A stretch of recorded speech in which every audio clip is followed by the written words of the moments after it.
E a jornada de um empresário é uma jornada muito solitária, a maior parte do tempo.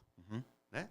A esposa que caminha junto, por mais que ela esteja, é muito superficial, perto da solitude que é ser um empresário.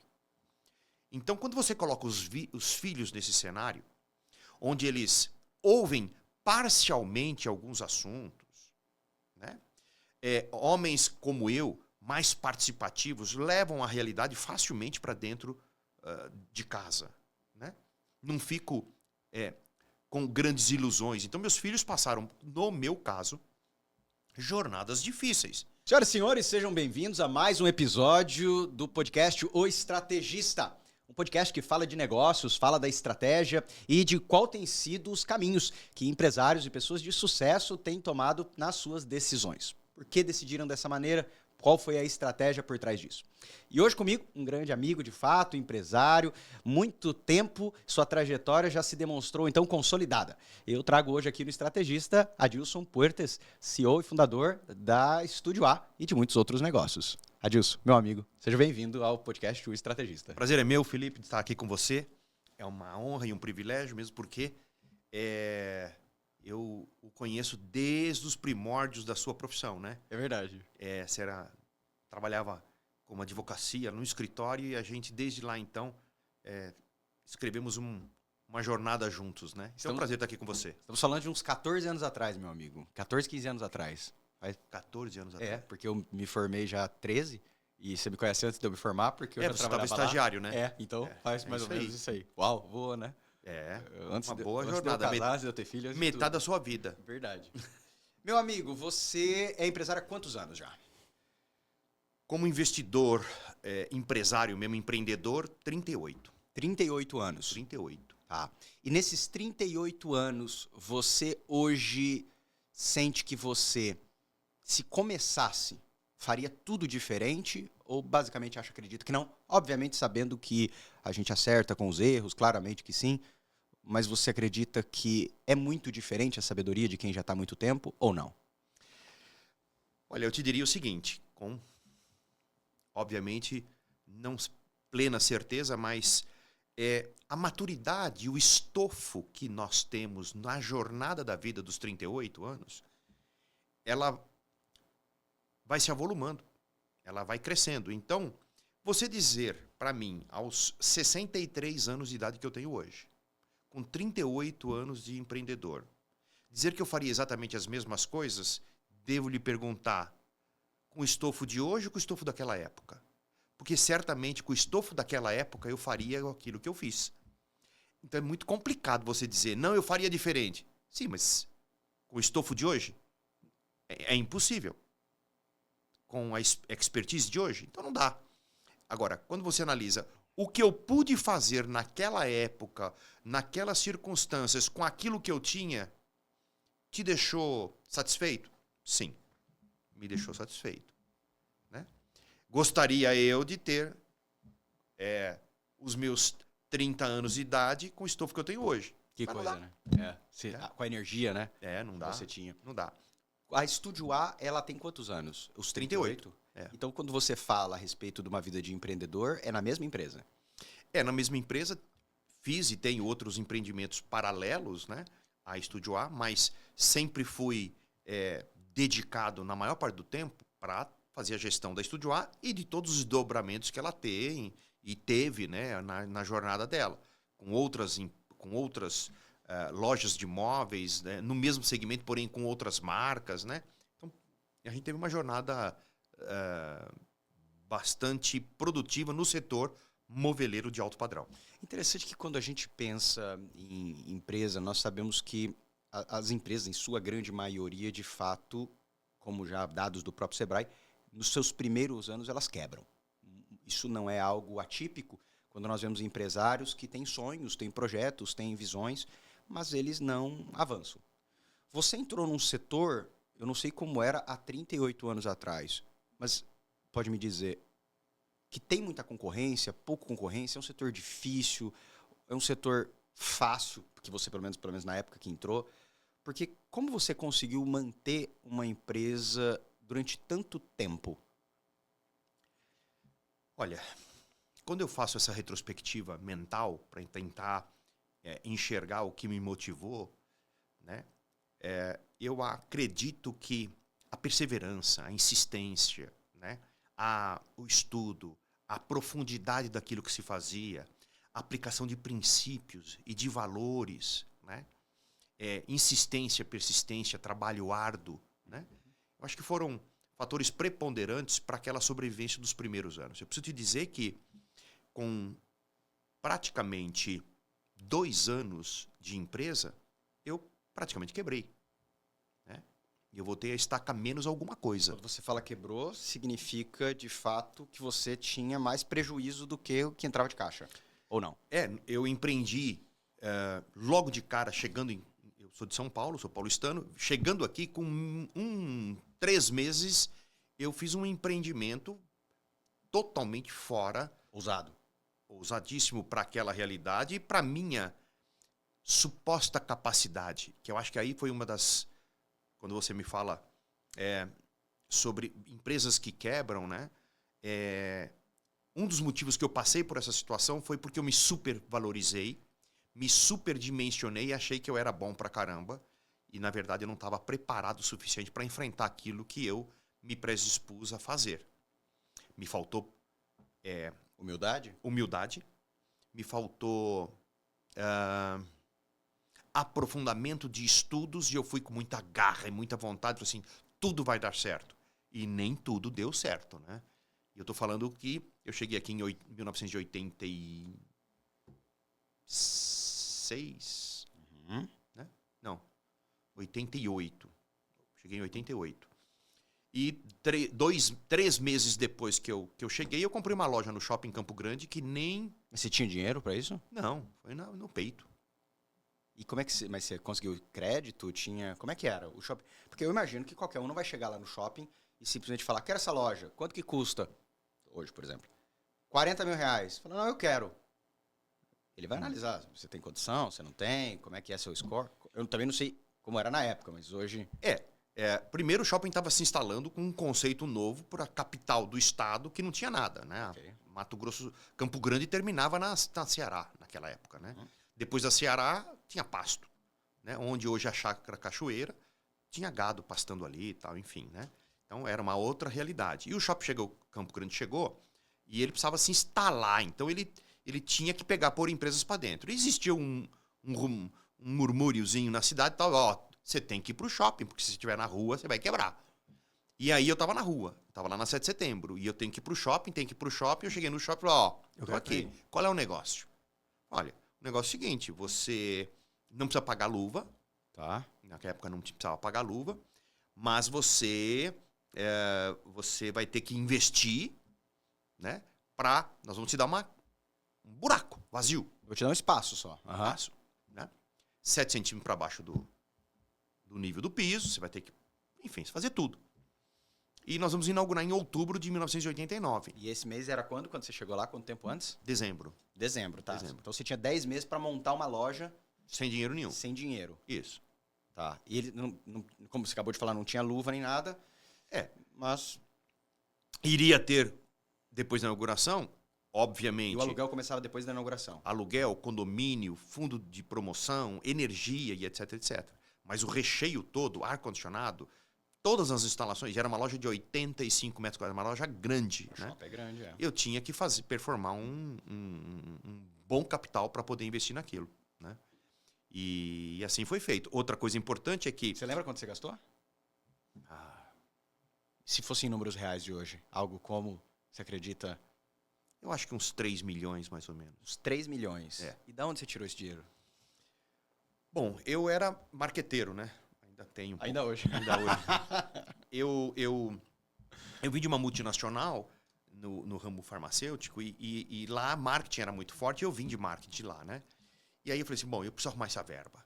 Aí eu peguei paletó, gravata, postura, fiz uma apresentação formal, fui para São Paulo e naquela época a gente vendia muito tapete. Vendíamos tapetes, carpetes. E aí eu fiz um planejamento estratégico e visitei as principais indústrias de carpetes do país. Com o capitalzinho que você tinha. Quê? Com o capitalzinho que você tinha para conseguir ir para lá. para São Paulo. E paletó, gravata, fui para casa dos meus pais, que moravam lá ainda e tal.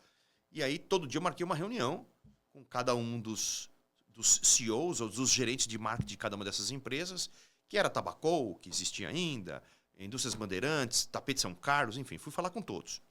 E fiz, na verdade, uma apresentação de uma exposição das suas marcas nas paredes da futura loja. Eu vendi metro quadrado de parede. Né?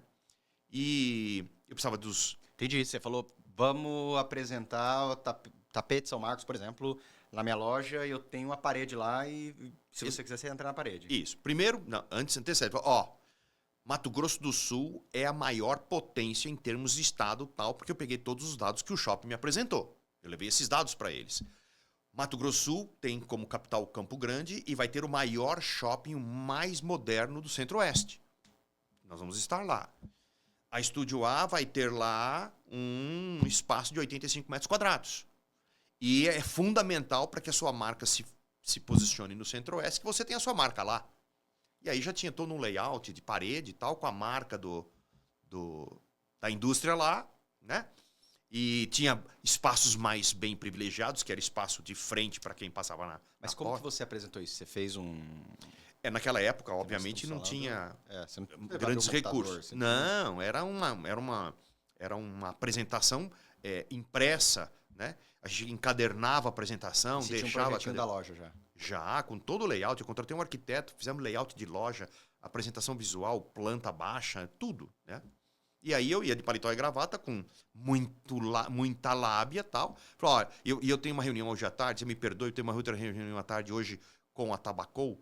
E aí o cara falou assim, Tabacol? Eu falei, a Tabacol vai receber. Eu falei assim, então, mas você quer reservar alguma coisa? E aí, aquela jogada de escassez, né?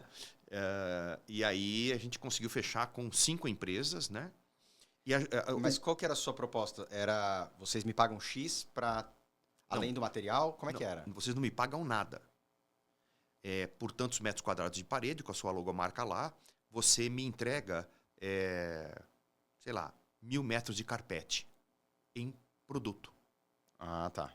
Aí todos toparam, de repente eu recebi, sei lá, 10.000 metros de carpete naquela época. Né? E aí eu tinha estoque. Né? E aí eu tinha 10 meses para ir vendendo esse carpete, fazer negócios com esse carpete e com o dinheiro do carpete investir na loja. Foi assim que aconteceu. Foi o bendito carpete que trouxe o capital inicial. Foi carpete e tapete e tal. Foi isso aí, foi dessa forma. Que sensacional isso, né? Engraçado que você me fala isso e me faz ver que você saiu da zona de conforto, né? Você sentou, você não só ficou pensando, né? Como eu corro atrás desse dinheiro, como eu corro atrás desse dinheiro.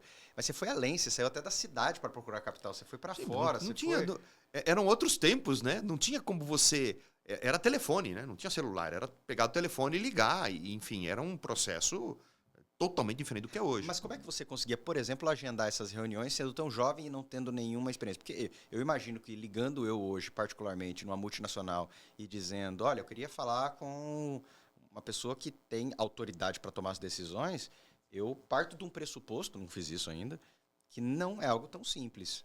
Mas sabe que o tal da storytelling já existia. A diferença é que ela não era digital e você tinha que ter esse storytelling para com as pessoas. Então você tinha que ter, como é hoje, só que hoje no mundo digital, naquele época você pegava o telefone e dizia, eu queria falar com o diretor comercial. Aí você falava com o diretor comercial e falava assim, olha, e você fazia um resumo disso. Né? Aquele pitch de elevador, né? E ficava repetindo isso, e ficava, isso assim, a cidade está assim, tantos milhões de habitantes, naquela época tinha uns 500 mil habitantes, então é a capital do futuro e tal, e aí você pintava o rabo do pavão em pouco tempo, falava assim, mas eu queria conversar com você para te fazer uma proposta de negócio. E quando pode ser? E aí era telefone fixo, eu ficava na casa dos meus pais, ligando para 1, 2, 3, 4, 5, e marcando agenda e indo, né? Em São Paulo, né? E, enfim... E você nunca considerou, para fazer um levantamento de capital, trazer sócios para a operação? Olha... Ou por smart money, no sentido de alguém que poderia agregar? Na época não pensei nisso, né? Eu acho que naquela época eu estava com muita sede do meu próprio negócio, né? Hoje minha visão é diferente. Hoje eu acho até que esse co-branding de marketing, de marcas, né? e eu estou buscando e busco isso para Estúdio A hoje, né? Porque as jornadas mudaram, né? As jornadas comerciais mudaram, né? As sinergias hoje são claramente extremamente positivas para os negócios, né? Então, hoje a Estúdio A já tem e busca novas, eu não diria sociedades, mas relações comerciais afins, né? Porque a jornada é longa, né? Os custos são cada vez mais altos. Nós enfrentamos aí, obviamente, problemas de mão de obra em todos os setores, né? Então, você ter empresas afins coparticipantes do teu negócio, hoje eu vejo com muito bons olhos. Mas isso você está falando com o brand de empresa, né? Não necessariamente de trazer uma pessoa para dentro da sua operação como dono. Hoje eu vejo com possibilidade. Estou com 63, né? Embora tenha Você é o único sócio ainda hoje? Hoje eu sou o único sócio. Eu tenho 3 filhos. E uma das minhas grandes aprendizagens desse período foi entender que meus filhos são meus herdeiros, mas não necessariamente meus sucessores. Eu acho que isso que eu estou te falando agora é uma das coisas mais sérias que existem para o empresário da minha faixa etária, ou acima dos 50, que às vezes idealizam seus negócios imaginando que os seus filhos darão continuidade. Mas eles não combinaram com os filhos quando nasceram. Eu falei, olha, vai ser isso. Então tem um monte de pessoas infelizes e outras sem sucesso porque não conseguiram processar, não tiveram inteligência emocional suficiente para entender que não querem aquilo, querem outros caminhos. E também não teve, talvez, inteligência emocional dos seus pais dizer, você tem livre-arbítrio, siga o que é melhor para você. E o cara está preparado para dizer, tudo aquilo que eu construí não vai ter sucessor. E agora? Você pode ter herdeiro, certamente terá. Mas e sucessor? E o sucessor não é só quando você morre, né? O sucessor, ele tem que também, ou sucessor, ou sociedade, ele também pode ser visto como alguém que entra para dar continuidade no negócio e deixar você mais tranquilo. Claro. Alguém com sangue novo. Com sangue novo. Você faz toda a mentoria, e eu penso nisso, hoje é uma porta aberta para Estúdio A. Eu penso sim que, uma vez que meus herdeiros não têm desejo de ser sucessor, né? Mas para que a Estúdio A tenha continuidade, é fundamental que eu pense em abertura de capital. É fundamental que eu pense em alguém mais jovem que vai usar o meu estofo, a minha capacidade, a minha percepção, a minha expertise, o meu estofo de vida, para que essa pessoa tenha uma jornada na vida dela dentro desse tipo de negócio, que já tem 38 e pode continuar por muito mais tempo. É interessante você falar a respeito disso. Eu, particularmente também, desde que lhe conheço, não me lembro dos seus filhos especificamente estarem na operação do dia a dia da Estúdio A como vendedores ou como gerente especificamente. O Tássio ficou uma época mais próximo que eu me recordo, porque quando eu o conheci, na verdade, antes de eu conhecer, eu conheci através do Tássio, né? Foi na Estúdio A. Mas o Flávio Augusto diz algo interessante, que ele comenta que toda empresa, de fato, no final vai ter 3 destinos. Ela vai quebrar, ou vai ser vendida, ou vai ser sucedida. E quando sucedida, se sucedida, mesma resposta. Ou vai quebrar, ou vai ser vendida, ou vai ser sucedida. Eu colocaria um 4º ponto. Me diga. Fragmentada. Você põe um sócio para dentro, ela não quebra, ela não é o seu sucessor, e você também não vendeu. Você vendeu uma parte dela. Okay. Uma parte que, conjuntamente com a sua expertise, pode ter um novo fator de sucesso e continuidade. Pensando em 38 anos? 38 anos em 38 anos de empresa, você já com seus 62? 63. 63 anos. Você acredita que já é um momento adequado para você agora? Ou você acredita ainda que você por si mesmo ainda tem... Eu não vou dizer estofo, porque estofo eu acredito que você tem, mas vontade de mais 10, 15 de operação? Eu tenho vontade, sim, tenho desejo, mas eu entendo que hoje começar o processo de compartilhamento disso é um início que eu já dei, já estou convencido que é um caminho para mim. E você pensaria em fusão? Bem, acho que é uma... Da operação? Acho que é válido? Eu acho que é válido. Mesmo porque eu, como ser humano, com 63, dividindo a vida em 4 etapas de idade, 0, 20, 20, 40, 40, 60, 60 a mais. Eu estou no 60 a mais, eu estou no meu entendimento, que é a 4ª jornada. Como que eu quero? Você falou para mim agora há pouco sobre vinho, né? Uhum. Como vinho você tem melhorado. Uhum.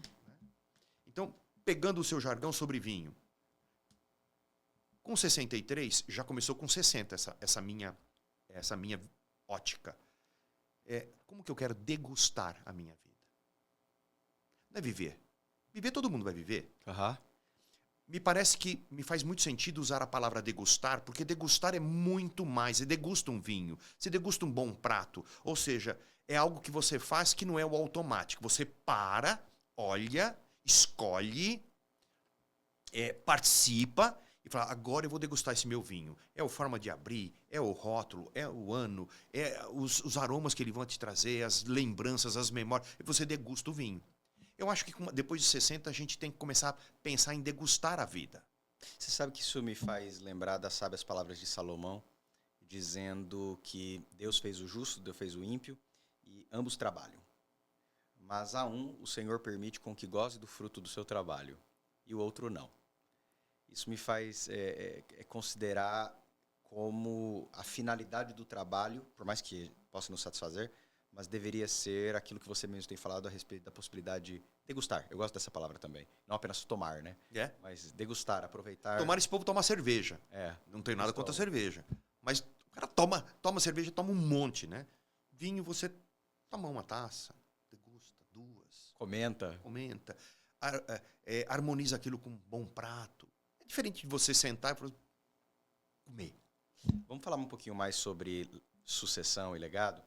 Você hoje disse que não vê necessariamente, no atual momento, amanhã não sabemos, mas seus herdeiros no objetivo de continuarem na Estúdio A. Né? Uhum. Isso te entristece? Isso te deixa, ou já te deixou muito chateado, dizendo, pô... Eu não digo que chegou chateado, eu fiquei chateado. Na verdade, principalmente com meu filho Tássio, né, que é quem está do meu lado, quem participa da vida, do dia a dia comigo, né? Em 2017, quando nós inauguramos a sede própria lá na Via Parque, existia um desejo muito forte do meu coração de sucessão, né? E achava que estava tudo bem, porque nós já estávamos há 10 anos juntos, né? Ele veio do Sebrae, enfim, é uma mente brilhante, né? Mas em 2017, então, a gente iniciou esse processo de sucessão com a loja da Via Parque, sede própria, enorme, com uma bela infraestrutura. Mas depois a gente começou a perceber que ele tinha os dons e talentos dele, né? Que não necessariamente eram convergentes para esse tipo de negócio. Aí ele trouxe a ideia do Baristrô Café. Não alinhava com a sua estratégia de negócio. Tá? Não era bem alinhada. Aham. Aí começou a ter ruídos de relação entre pai e filho, né? De diferença do estofo da vida, porque eu tenho 63, o Tássio tem 35, né? Inevitavelmente são gerações muito diferentes. A visão que ele tem cósmica hoje de como ele quer viver, os valores dele, tudo é diferente de mim, né? Você acha que isso não seria normal? Total. Mas é aí que está o grande equívoco de um homem, ou de homens como eu, maduros, que ficam obstinados pela sucessão e fecham as suas mentes nisto e caminham para uma jornada impositiva. Que no começo, como você falou, você não ficou... Eu fiquei meio desconfortável. Levou um tempo para eu entender que a felicidade do Tássio, porque meus outros dois filhos, o Tiago e o Túlio, têm as suas jornadas profissionais separadas. Lá em Araraquara, lá em Mogi, enfim, separadas. O Tássio que começou a jornada comigo. Então, para eu entender isso e aceitar e falar, tá tudo bem, levou um tempo. Claro, não foi. Nós sofremos pelas quebras de expectativas, né? Sim. Mas foi uma experiência muito boa para mim, né? De perceber isso. Perceber que ele tem o direito às escolhas dele, da jornada da vida dele. E eu quero estar junto com isso também. Não é um fight. Não precisa existir um fight entre pai e filho só porque ele não está sendo o sucessor que você achou que ele deveria ser. Seus filhos nasceram, você já tinha empresa. Sim. Né?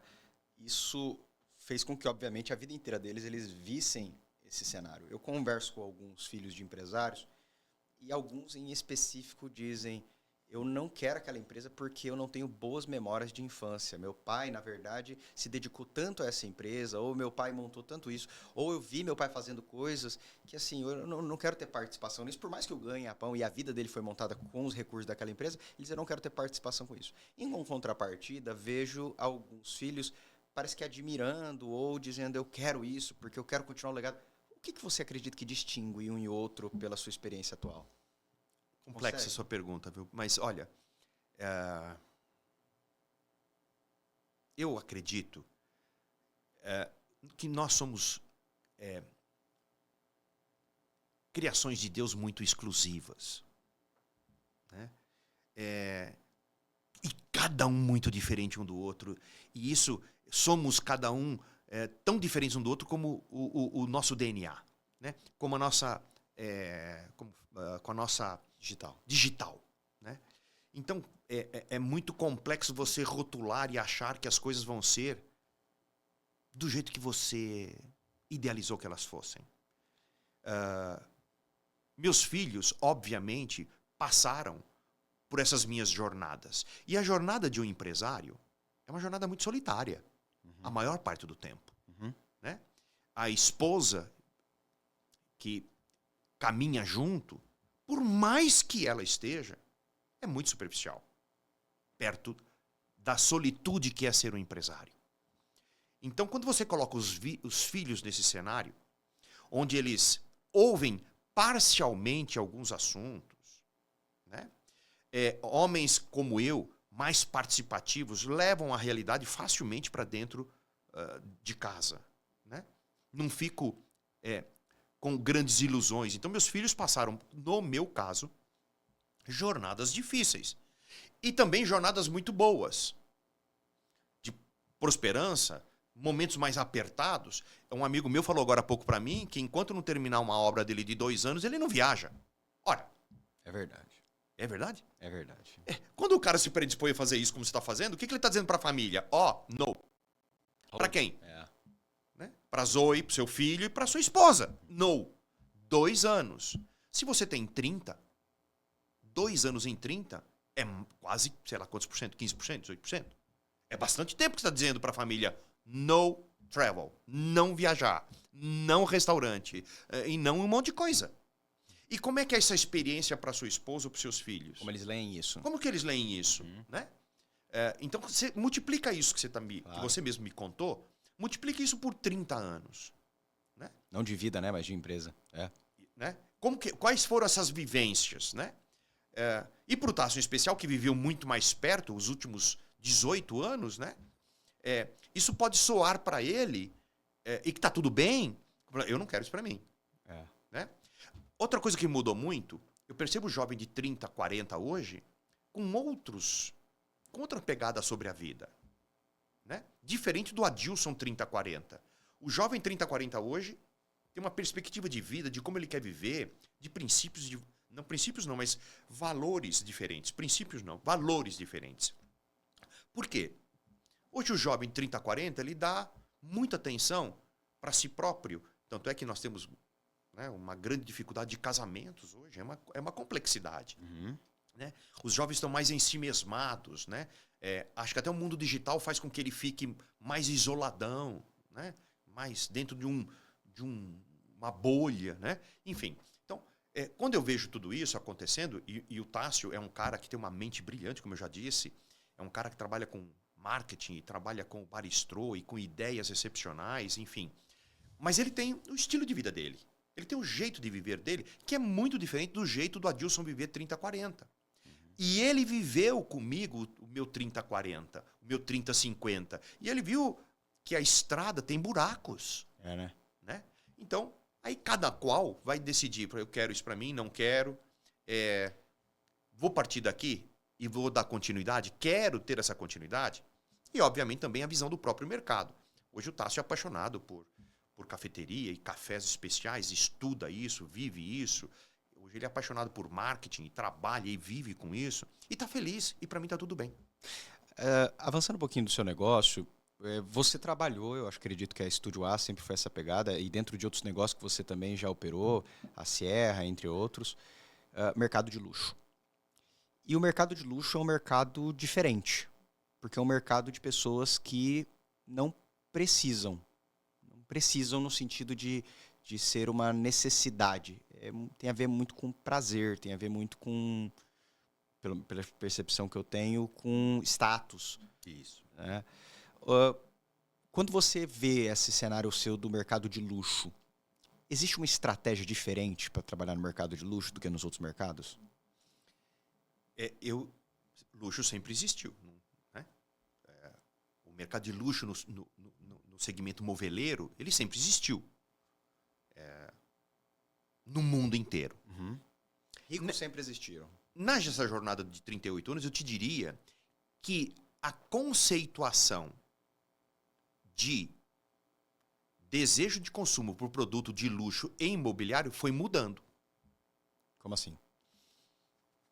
Houve um tempo, e eu estou falando de Mato Grosso do Sul, estou falando de Campo Grande, houve um tempo que as pessoas tinham muito desejo do status que isso lhe proporcionava. Okay. Do status de comprar na Estúdio A, do status de poder dizer que tinha. Então, o luxo foi tendo releituras ao longo desse por tempo. Consequência, a sua estratégia de venda mudou por conta disso? Todo o tempo inteiro. Você acha que a sua estratégia de venda hoje não é mais a mesma estratégia de venda De jeito nenhum. que você usava 10, 15 ou 30 anos atrás? Mas muito distante. Me dá um comparativo, um exemplo de como você vendia 30 anos atrás e como você vende hoje dentro do mercado de luxo para você conseguir vender algo que seria distinto. 30 anos atrás,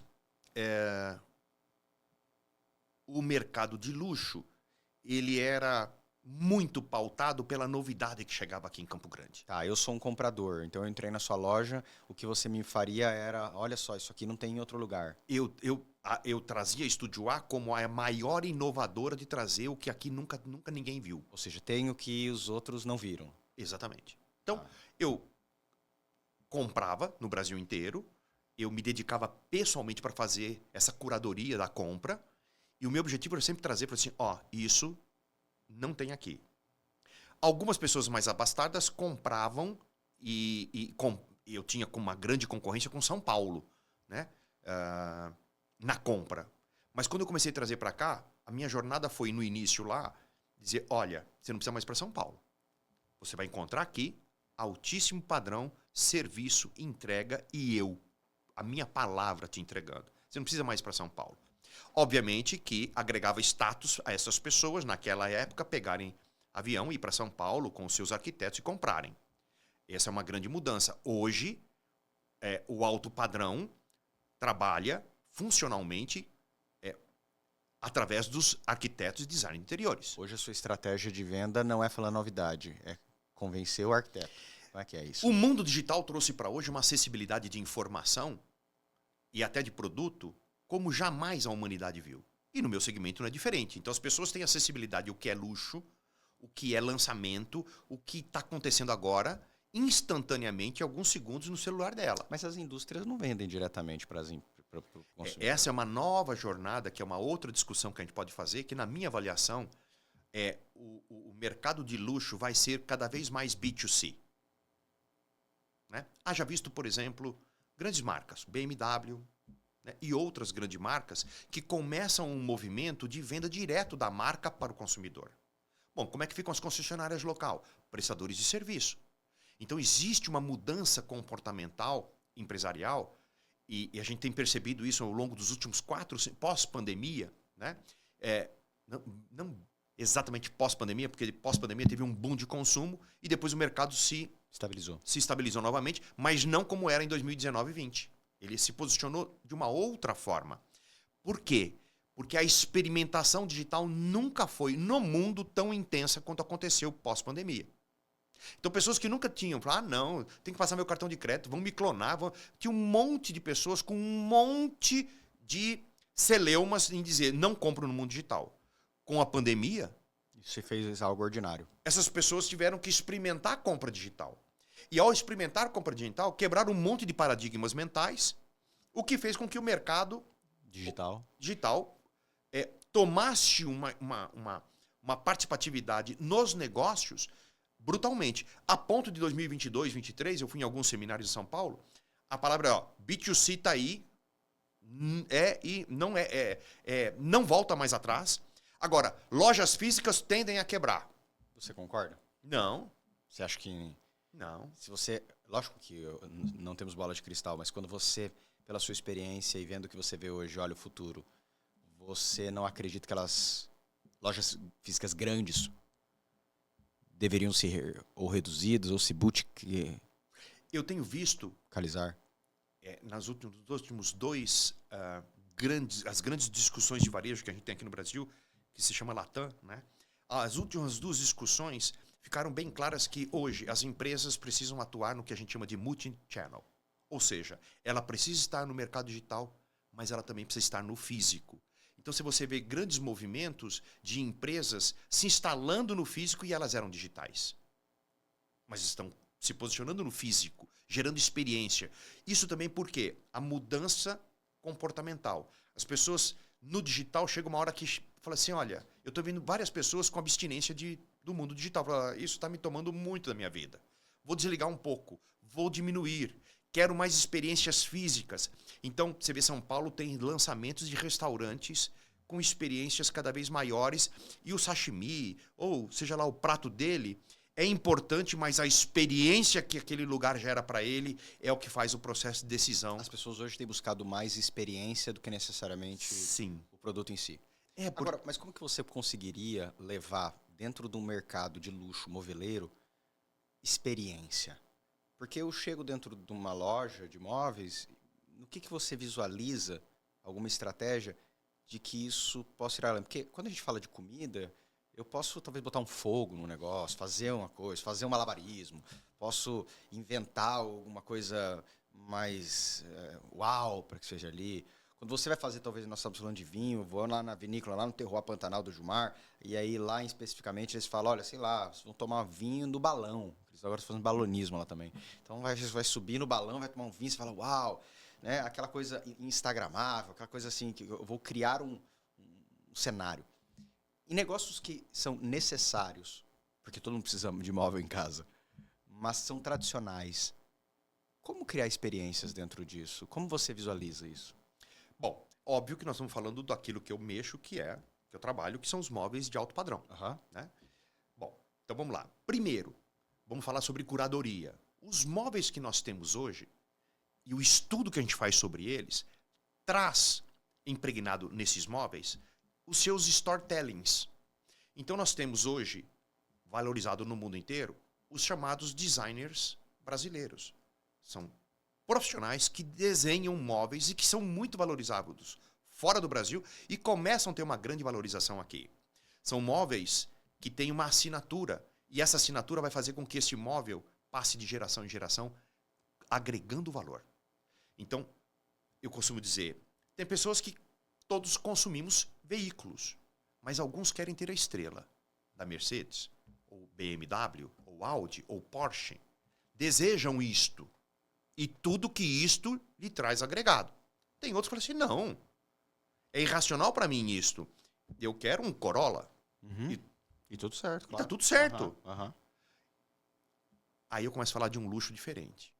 A Studio A traz, então, a estrela, a BMW e a Porsche, mas também tem, no seu mix de curadoria, né, o seu Corolla, o seu BYD e outros produtos que aí sim... Não te prejudica, você acha? Não, pera, eu também não vou lá pro Gordini, vou lá pro... Né? É um espectro maior e aí é importante que a pessoa... no processo de atendimento, e aí tem que ter a expertise dos consultores para entender como é que é o Felipe. Ele dá valor à estrela, porque se ele dá valor à estrela, ele consumir a estrela é luxo para ele. Mas você acha que colocar um sofá de 40 mil reais do lado de um sofá de 10 mil beneficia o sofá de 10 ou prejudica o de 40? Depende de como eu vou te apresentar o storytelling de cada um. E ler você... Porque, por exemplo, se eu leio que você entra na loja, nós tivemos até pouco tempo atrás, eu fiz um rebranding da marca e acendi holofotes em 3 grandes designers brasileiros. Ao fazer isto, eu percebi que, e acender o holofote significa todo um layout novo de loja, enfim, um posicionamento diferente dessas marcas dentro da nossa marca. Que comecei a perceber que tinha um cliente que chegava lá e falava assim, eu quero uma cadeira. E aí, como o meu storytelling daquele momento era falar das 3 marcas, sabe, tinha uma quantidade enorme de pessoas que chegavam e falavam assim, cara, eu não quero Porsche. Eu quero um Corolla. Você tem Corolla? Não, mas deixa eu te mostrar o Porsche, a BMW, você não está entendendo. Eu não consigo nem enxergar o valor disto. Para mim, eu quero um Corolla. Eu estou falando isso porque carro é um produto que todos nós consumimos muito mais do que móveis. Né? E porque consumimos muito mais, e o marketing talvez é mais agressivo, as marcas são mais conhecidas, fica mais fácil a gente fazer essa analogia. Então, o grande desafio, na verdade, é entender as dores, os desejos desse cliente e conseguir posicioná-lo, sem agredi-lo.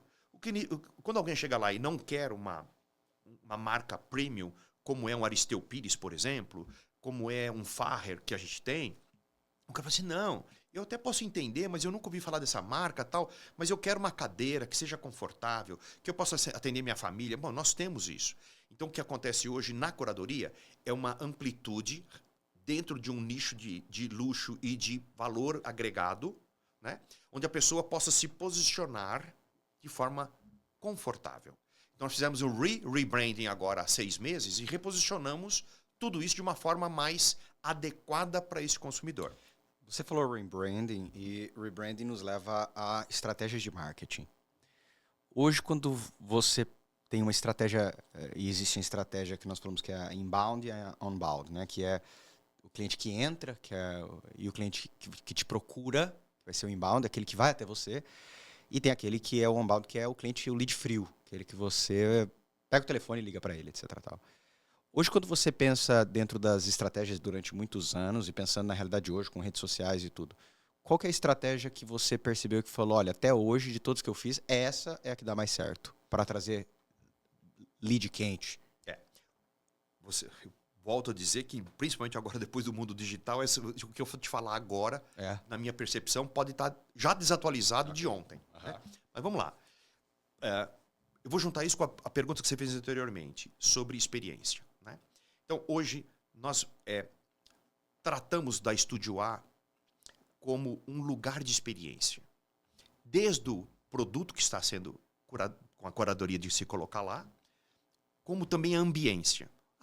O posicionamento, o lugar agradável, um lugar arquitetonicamente bem elaborado para atender esse tipo de produto, a presença do baristrô, cafés especiais lá dentro, que cada café tem um storytelling, e como o brasileiro é um grande amante de café, ter o baristrô lá dentro traz e agrega um lugar para assim, como que é isso? Uma cafeteria de alto padrão, de cafés especiais dentro de uma loja de móveis. Tem pessoas que vêm aqui para tomar café, fazem reuniões aqui, negócios aqui, compram um móvel. Como é que é isto? Né? Isso está lá. Né? A parte administrativa toda visualmente aberta, né? Como se fosse a grande cozinha dos restaurantes, né? O departamento de marketing, o departamento financeiro. Então as pessoas percebem, não é um bibelô, né? É uma empresa viva funcionando. Abrimos mão de alguns espaços para trazer conforto. Por exemplo, temos um lago, né, com carpas, pacu e peixes, né, com iluminação, com um lugar gostoso para você ter um final de tarde. Né? Fazemos várias reuniões de co-branding lá. Né? Temos um outro lugar, pet, né, com horta, enfim, com um monte de acompanhamentos para que a pessoa chegue lá e fale assim, nossa, que lugar gostoso. Você fala um ecossistema. Porque é um ecossistema. Então, isso começa a ser sine qua non, porque ninguém vai ficar num lugar que não se sente bem e que não traga esse tipo de experiência.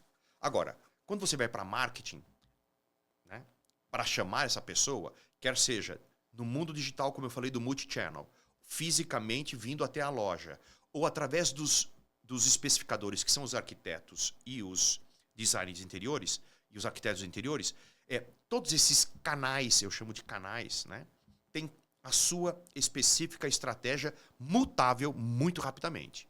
Por quê? Essas pessoas, quer seja o consumidor final, quer sejam os especificadores, quer seja o consumidor digital, os leads qualificados, eles estão se atualizando 24 horas por dia. Quem você acha que traz mais cliente hoje, se você fosse pensar dentro do seu cenário? Seriam as estratégias de tráfego, os arquitetos mesmo, eles que vão trazer mais, o networking do próprio Adilson dentro e fora da empresa? O que você acredita, e dos outros colaboradores, claro, que se você fosse colocar mais força nisso, você acredita que qual que hoje, no mundo atual, traz mais resultado?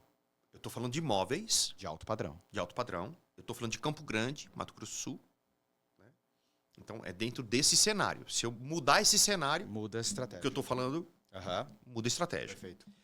Nós temos hoje uma meta de termos 60% das nossas vendas por e através de arquitetos e especificadores, designers de interiores e arquitetos de interior. Por quê? Porque quando você eleva o padrão dos móveis como nós temos, a cultura para comprá-los não é das mais fáceis de serem absorvidas. O valor, né? Eu diria para você, e vou fazer uma divisão de tempo de consumo de móveis de alto padrão e de móveis de uma forma geral. As pessoas compram móveis na sua vida 4 vezes. Tá. Eu não sei, você deve estar indo para terceira muda. Sabe qual é a primeira muda? Qual? Aquela de 7 anos atrás, que você chegou para a esposa e falou assim, vamos casar? Vamos. Como? Agora, vamos casar e vamos mudar para onde? Casa e muda. Com o quê? Com o que tem.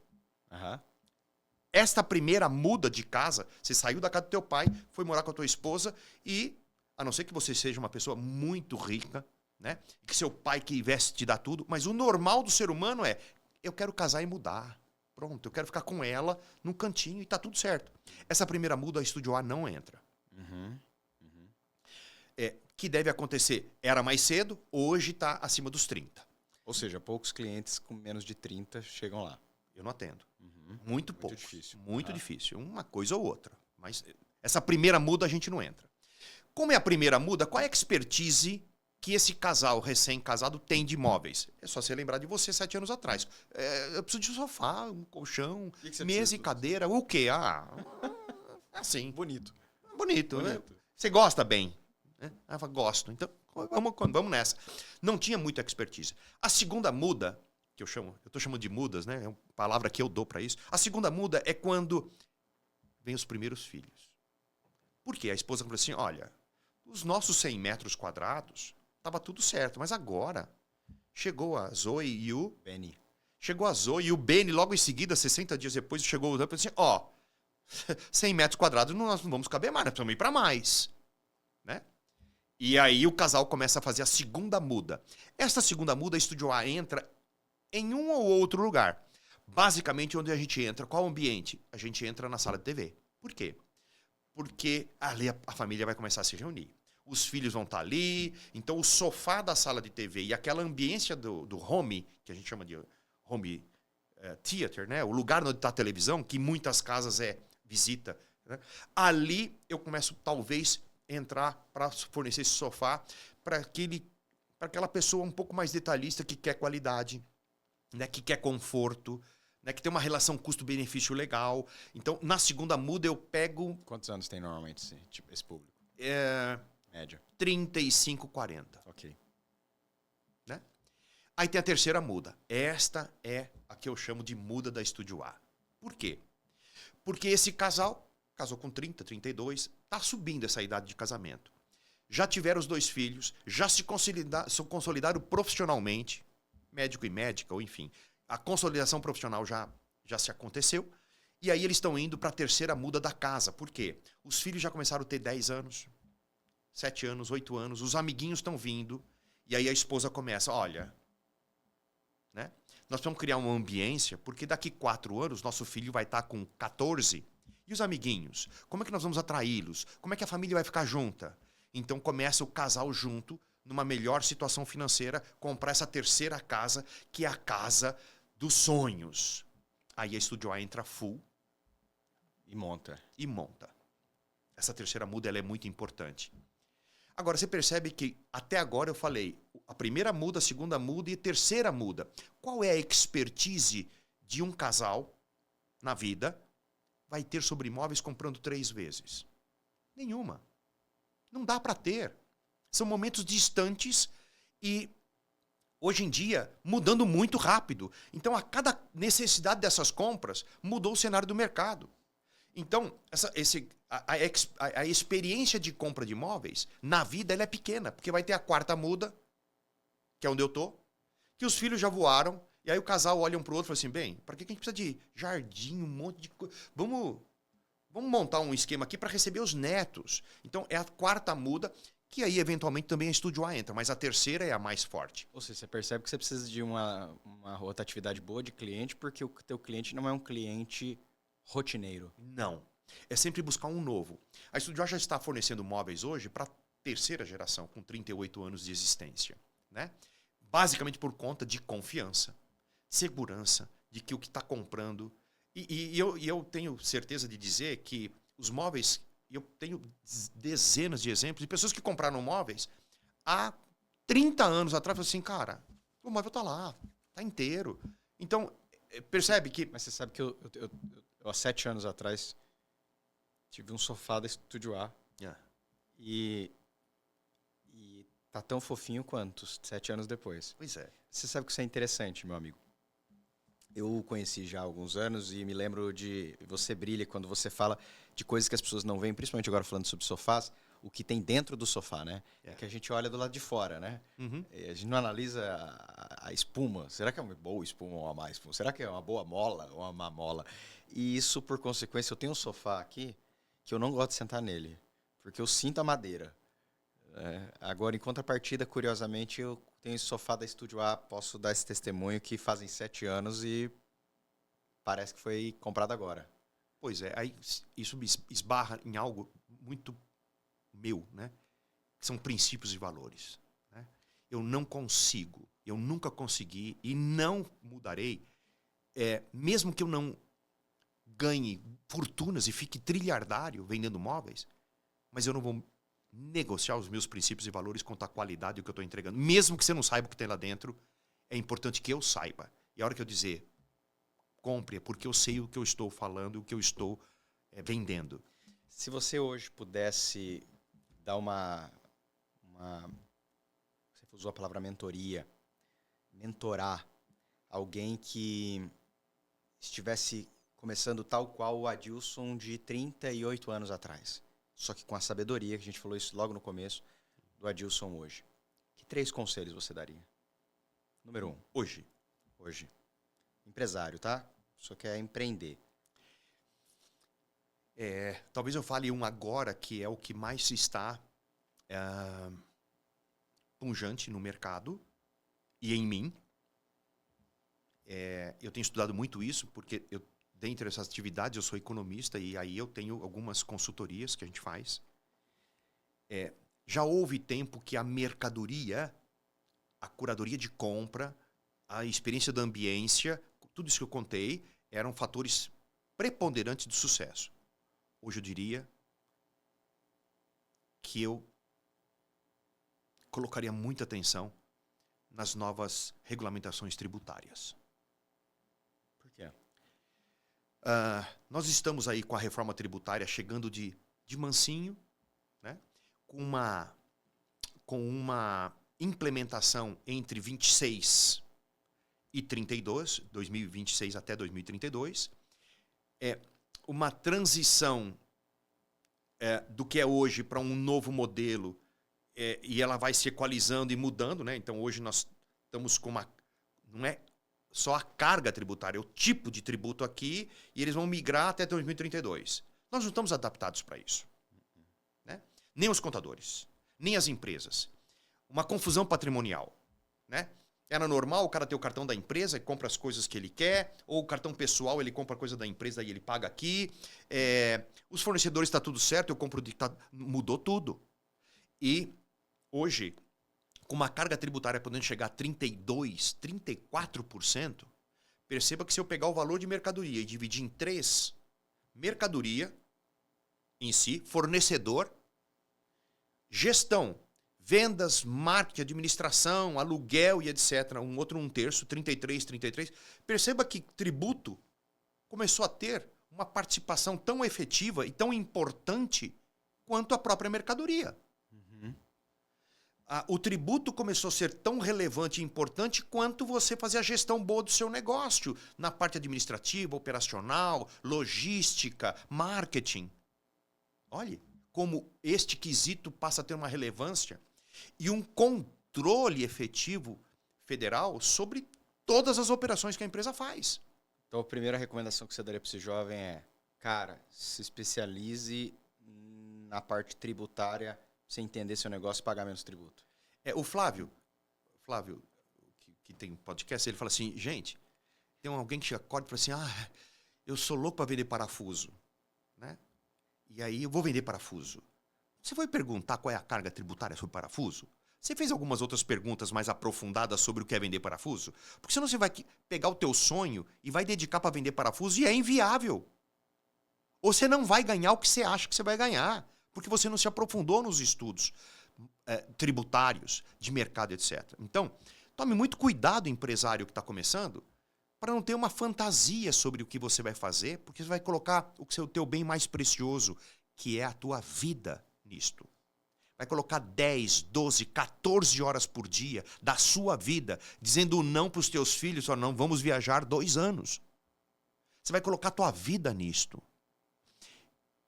E que péssimo você fazer uma opção de colocar a tua vida em algo que não vai te dar o que você esperava, ou o que você deseja, ou o que os seus filhos vão precisar, ou o que a sua esposa quer. Segundo conselho. Eu vou falar assim, não é o primeiro. Não na ordem. Não é ordem. São 3, mas não nessa ordem, necessariamente.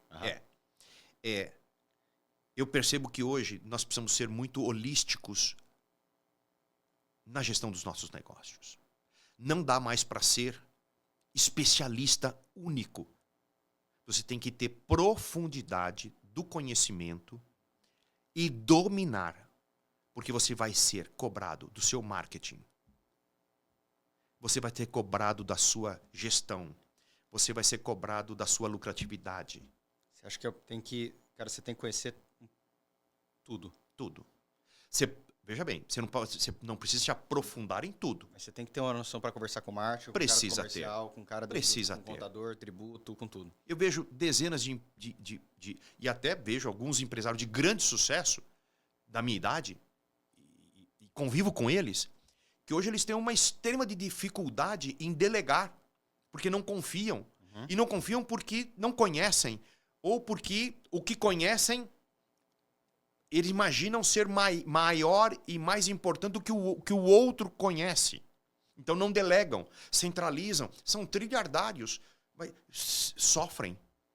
Né? Então é importante você, sim, conhecer o seu negócio e todas as variáveis que ele tem e aprender a delegar para que você coparticipe do processo decisório de tudo, porque você sabe o que está fazendo. Terceiro. Deus. E não é o último, como eu disse. Né? É impossível a gente imaginar, Felipe, que somos autossuficientes nas coisas que nós fazemos. Quando eu paro para analisar a minha finitude e a minha pequenez, né, face a este universo, e eu tenho visto algumas pessoas falando sobre isso, mas quando a gente pensa que nós estamos nesse momento, eu e você, andando numa velocidade brutal que nos levaria daqui para o Rio de Janeiro em 9 segundos. Como assim? É a velocidade que a Terra está andando em volta do Sol. Mas como nós estamos relativamente juntos nesse mesmo espaço e tempo, nós não percebemos essa velocidade, mas ela está acontecendo. Só mudou o fator relativo com relação ao Sol. Então a velocidade que as coisas acontecem é assim. E é um planetinha em volta do Sol. O Sol com vários planetas em volta de si. Dentro de uma galáxia, né, que é a Via Láctea, que é uma de milhões. E aí quando eu pego milhões de galáxias, venho para a Via Láctea, pego o Sol, pego a Terra, pego a Lua, pego o planeta Terra, pego Brasil, América do Sul, Brasil, Campo Grande, né, Mato Grosso do Sul, Campo Grande, Adilson. Cara, nós somos nem grão, como a Bíblia fala, nem grão de areia do mar. Muito menos do que isso. Como que pode sermos importantes, mas tão pequenos face ao universo, e não considerarmos que existe um Deus controlador de tudo isso, criador de tudo isso? Como podemos nós imaginar que a nossa, alguns centímetros de massa cefálica que está aqui, e que tem predominantemente água, pode entender Deus? A complexidade de todas essas coisas. Uhum. Então, se eu não me volto a querer entender, eu me volto a querer reconhecer. E quando eu reconheço a minha finitude, a minha pequenez e me volto para Deus, inequivocadamente, eu tenho que me submeter, eu tenho que adorar, eu tenho que me prostrar perante esse Deus. E aí todas as coisas me serão acrescentadas. Quais? Sucesso, dinheiro, saúde. Então, nós fizemos 1, 2, 3. Mas coloque em ordem prioritária. Sem dúvida, Deus. Né? E como o grande Criador e o grande e o único Deus que faz com que as nossas entranhas funcionem microcelularmente, que faz com que as nossas noites renovem as nossas energias, que faz com que, milagrosamente, os nossos olhos se abram a cada dia. Então, sem Deus, não existe mais nada.